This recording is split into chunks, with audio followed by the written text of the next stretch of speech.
Flashes on the board in the second. Central looking to answer here in the third. It'll be 9-1-2. Eli Stewart, Justin Simpson, and Jacob Donahue. And Dan, we've been talking about how these teams got here. Central Michigan had a heck of a season, and we talked about it before as well. They are the three-time defending champs. They remain the team to beat until somebody beats them twice. That's right. They've got, like you said, one token left to play with, and that's all they needed last year because they played and won in this game last year and then went on to beat Ball State twice on Saturday. They're trying to kind of do that trick one more time here this season. But I noticed that the 19 wins on the road, that's impressive. 14-6 at home. You're only getting 20 shots to play up in Mount Pleasant because of its location, but being able to take care of business away from CMU has really been key. Here's a diving effort on a ball down the line, but it does get through Longwell. It will roll to the corner, and Stewart's taking extra bases. Will be in with a easy stand-up double, and the first time all day that Central's had the leadoff man aboard, as the top of the order will come up here with Justin Simpson. And a guy that, again, in a small sample size, being asked to come through, just a 205 hitter on the year, and very similar swing to that of Kyle Jackson with a similar result. Just shoots it the opposite way, past the diving corner infielder. In this case, it's in Longwell, and then it rattles around right near his respective bullpen, in Central Michigan all of a sudden in business with the top of the order coming up. In case you're wondering, Stewart actually has not attempted a stolen base yet this year. Would not imagine he would try to swipe third on Justin Mickness, but stranger things, you never know. Does bring up Justin Simpson, who despite being one of the best bats in this lineup, has himself struggled a bit this week. With the line out to right on a well-hit ball, granted, he is now 1 for 8 with a walk this week. Yeah, and again, needing Central Michigan, asking him to be that table setter, and it hasn't worked out. He has reached twice. Here, he has a chance to drive one in potentially. And then the most fearsome duo is up next. I'm a little surprised he hasn't squared the bunt. Yeah, he's got electric speed. Kent State right now.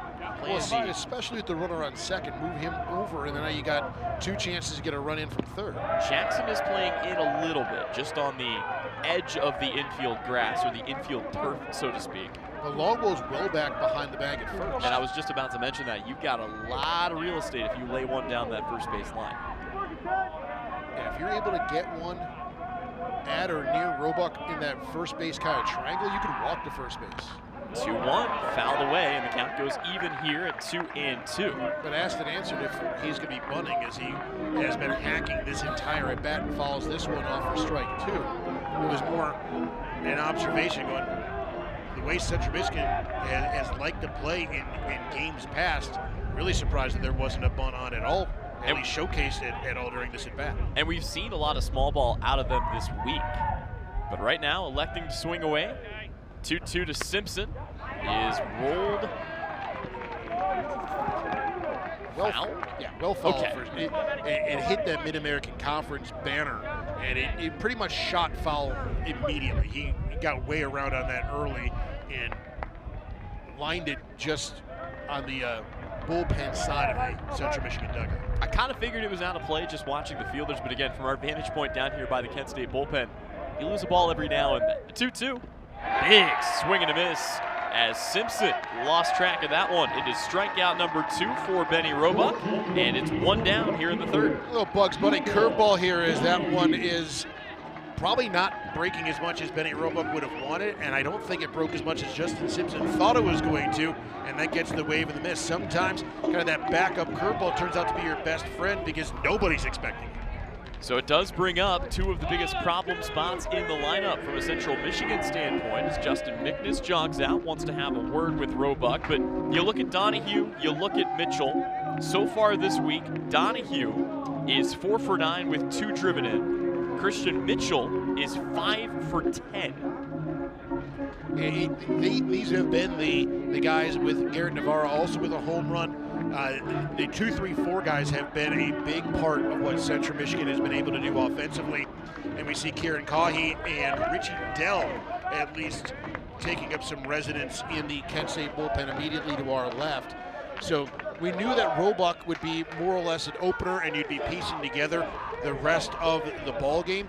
Central Michigan, as of right now, entrusting Waters here early on. Their bullpen is silent. And not sure if there was anything to it, but you did see on screen there a little mid-inning huddle for Central Michigan in the dugout.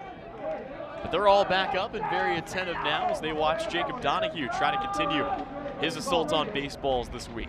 Here he will watch the 1-0. That's a tough pitch, but it's one that, again, even if you make contact, probably just popping that up. You'll take that as a strike. That's what got Simpson on the strikeout. It's that high kind of gravity ball, curveball that doesn't do much, but it drops late enough to either catch the zone or draw a swing. The 1-1 tries to come back with it, this time up and away. Easy to lay off of that time for Donahue. As this is really one of the better opportunities that we've seen Central have. They did have Jake Brill aboard at third back in the second with one away, but they've had a runner in scoring position each of the first 3 innings so far, Dan. They have. They've had their opportunities, like you said, with runners in scoring position, albeit with 2 outs on both the first 2 occasions. But here you got the leadoff guy on a double from the bottom part of your lineup, and Benny Roebuck trying to sidestep some danger. Roebuck has the 2-2 count. Good battle here. The pitch, and it's popped foul. We'll do it again. I think Donahue helps Roebuck out a little bit. That ball, that curveball got away from Benny a little bit. That was high and inside, but again, that's a ball that we've seen break late and catch the zone. So a good defensive swing by Donahue as he spoils it, and he's going to make Roebuck find the strike zone if he's going to want to finish this at bat. Another 2-2 coming. Try to get him to chase outside. Nothing doing there. And Donahue. We'll see another pitch here. We've seen Roebuck get ahead early and then fall behind. And he's trying to avoid his second walk of the day. That's how he put Brill aboard. Here, 3-2, 1 away in the inning. Eli Stewart aboard at second. The payoff pitch. Called ball 4, down and away. Donahue will take his base. It's the second walk of the day for Roebuck, and it puts him on first and second, which in the grand scheme of things, Dan, not the worst thing in the world. Yes, you have to face Christian Mitchell and all his speed, but double play is back in play. And your Donahue's speed is neutralized from Stewart in front of him. Yes. And so unless there's a double steal on, in which case you'd probably fire through to third base, you don't want to have 2 guys on in front of Mitchell, but like you said, force at any base here for the Kent State infield as Roebuck again trying to live off that outside corner. But the 41st walk of the season for Donahue in 175 at-bats. This dude's walking a quarter of the time. Yeah, he has been exceptionally patient, and Kent State now has to face one of the hottest bats in the tournament right now. 500 average in 10 at-bats, not a bad way to start your week. No, and he has done it doing a little bit of everything, whether it be legging out a base hit, shooting the gap, where he has found spots within the infield and outfield. The guy, everything he has hit hard, and oftentimes it has found grass. He's played exceptional defense at second base this week as well. Here squares to bunt, pulls it back. I don't hate that, especially if you can lay a good one down, get your 2 runners in scoring position. It does put you there with 2 outs, but no chance for a force at the front 2 bags. No, and to me that would be a push bunt down towards first base to see if you could get a base hit. 2-1, this is down and away. Another stop for Mignis. And once again, a hitter's count, a dream hitter's count for Christian Mitchell. Yeah, Benny Roebuck obviously doesn't want to load the bases with 1 out because that puts the sac fly back into play. You also don't want to face Garrett Navarro, one of the biggest bats in the central lineup, with the bases juiced.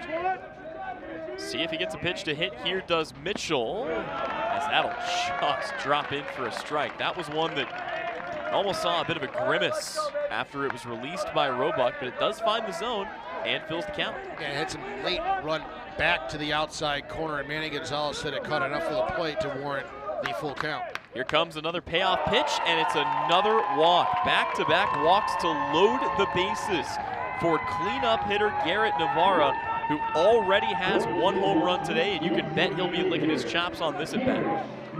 22 pitches. This is a heavy workload already for Benny Roebuck, and the inning not done. And a lot of this is self-induced with the back-to-back full count walks. Kent State can take solace in the fact that they're a ground ball away from trying to get out of this. First pitch to him here. Misses down and in, and now Navarra is himself ahead. He's 2 for 7 coming into this at bat, but those 2 have been big ones. And he played a role yesterday coming in as a reliever and really slamming the door shut to help Central knock Western off. Here he will roll one to first. Tagging the bag is Longwell, who comes home with it, and he got him. Aiden Longwell picks the grounder, tags first base, and then guns down Eli Stewart at home, and Kent State keeps a run off the board to preserve the 1-0 lead. Flash in the leather, flashes ahead by 1 on ESPN+.